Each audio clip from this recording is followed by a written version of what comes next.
Hola,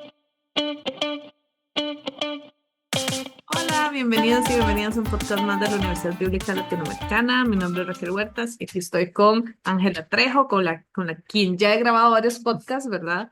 Ya somos amiguísimas. Sí, No, sí, disfruto sí. mucho grabar con ella. Y estamos en el marco del encuentro de ecoteología en la universidad. Así que, bueno, Ángela, primero, bienvenida. Gracias, gracias. Y lo que queremos es saber por qué estás aquí. Entonces, primero, ¿por qué no nos contás un poquitito de quién eres? Claro.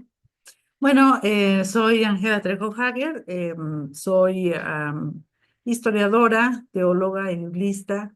Me he especializado en el área de historia de la Iglesia del Cristianismo y am, historia también en la cuestión de la Biblia con perspectiva de género.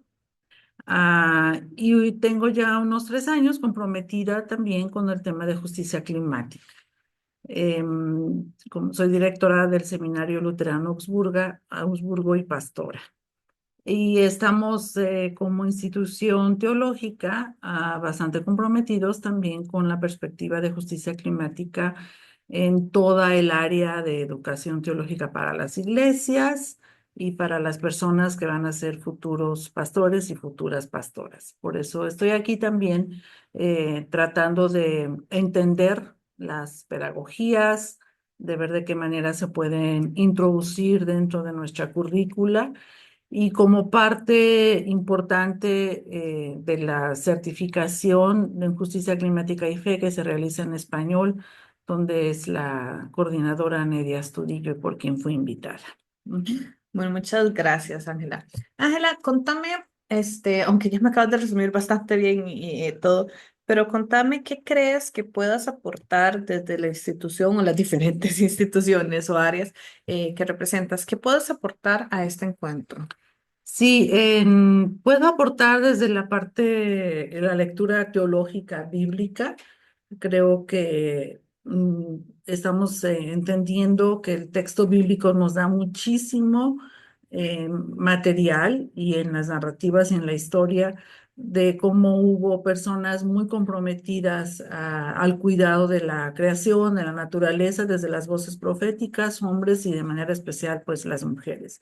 Entonces, mi aporte en ese espacio es en el impulso teológico, justo en cómo releer las teologías, cómo introducir el tema de ecoteología y que se sume de manera más fácil a todas nuestras propuestas académicas y pedagógicas. Bueno, aquí espero que el sonido no les esté molestando. Estamos grabando en un aula de la universidad y al frente de nosotros hay unas persianas y casualmente hay mucho viento. Espero que ese sonido no les esté molestando. Pero si no, nos hacen ahí las preguntitas y se los mandamos. Eh, Ángela, me parece maravilloso el que puedas pensar, introducir todos estos temas desde la teología en las diferentes áreas en las que trabajas. Y lo digo porque casualmente ayer nosotras estábamos hablando de qué difícil es tratar estos temas en las iglesias, ¿verdad? Que no sé, pues no, uno no lo piensa, uno piensa en otras cosas Ujú, dentro de las iglesias, pero no nos han enseñado que somos parte de la creación, sino nos han enseñado que somos mayordomos de la creación, ¿verdad? Entonces, en esta ujú, ujú, distinción, y entonces a veces olvidamos que esta creación de la que somos parte, no dueños, sino parte, hay que cuidarla, hay que amarla, y eso incluye los árboles, las plantas, los animales, etcétera, etcétera. Entonces, aquí mi pregunta, ¿qué crees que este encuentro va a aportarte a ti y a ujú. las instituciones en las que trabajas? Sí, insistir en una relacionalidad amorosa con todos los seres vivos. Creo que amplía mucho el campo de no hablar solamente del amor al prójimo o del amor a la prójima, que es muy importante, por supuesto, pero movernos hacia todos los seres vivos. Creo que eso, los animales, las plantas. ¿Cómo introducir en nuestras interpretaciones bíblicas este tipo de relación?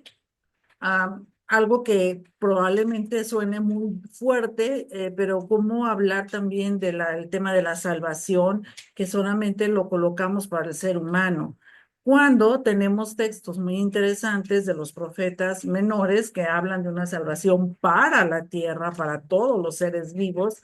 Entonces ahí cómo colocar, cómo ser resistencia en este sentido. Y yo considero que este encuentro va a dar muchos aportes teológicos que iremos introduciendo en nuestra parte académica también.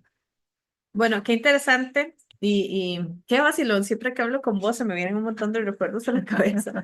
Resulta que cuando yo estaba llevando lo que estudia los tiempos finales, Escatología. escatología, es que siempre Ujú. pienso en epistemología, ¿no? Cuando yo estaba estudiando escatología, em, por varias lecturas y todo, y muchos cuestionamientos que yo ya me estaba haciendo Ujú. sobre la salvación, sobre Jesús, y verdad. Y entonces yo hablaba con la profesora y yo le decía, es que entonces la salvación de verdad es solo para los seres humanos. O sea, me cuesta mucho creer en un Dios creador que hizo esta tierra tan hermosa y bueno, todo, y que al final solo decida salvar a la humanidad. ¿Verdad? Entonces, Ujú. será la salvación para todos, incluyendo plantas, animales, árboles, ¿verdad? Entonces, Claro, eh, entra mucho la cuestión de la conciencia, de el pensar que ujú. queremos ser salvos. Y por supuesto, yo no voy a decir que voy a plantearle a una planta o a mi perrita el tema de la salvación, ¿no? Mínimo que me diga si acepto. Pero en el momento en que yo como ser humano, como mujer, me comprometo a plantearme la salvación, en donde yo actúo y acciono a favor del medio ambiente o de todo lo que está a mi alrededor, entonces yo también animo, invito y colaboro para que la naturaleza se salve de un caos que incluso ya estamos Sí, viviendo. Es una salvación mutua, una relacionalidad amorosa en este tema y no centrar solamente en el ser humano, sino que en mi tema y en mi aceptación de una salvación por Cristo, si es que así creemos, va implícito o debería de ir implícito, que debería yo ser. también estoy salvando y aportando hacia todos los seres vivos. Ay, sí. Este, no sé, estoy ahí pensando aquí mucho, como siempre. Ángela, bueno, esto es un podcast bastante cortito, ¿verdad? Nada más es como para entender un poco a los participantes y las instituciones que están acá, participando. Pero, ¿qué te parece si nos das, no sé, una pequeña reflexión, conclusión, o unas palabras?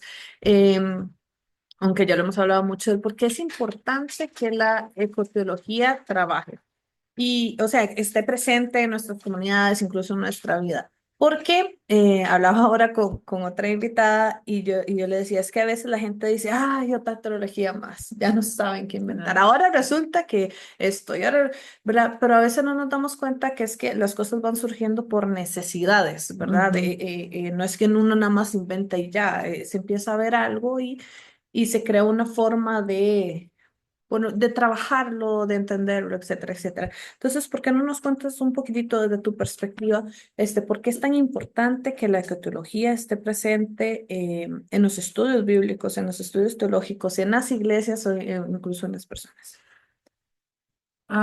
Considero que es importante porque tenemos que entender que somos parte de la creación y no somos mayordomas o mayordomos, ¿sí? Porque esa es una idea que se quedó en un evangelio, considero yo, muy patriarcal.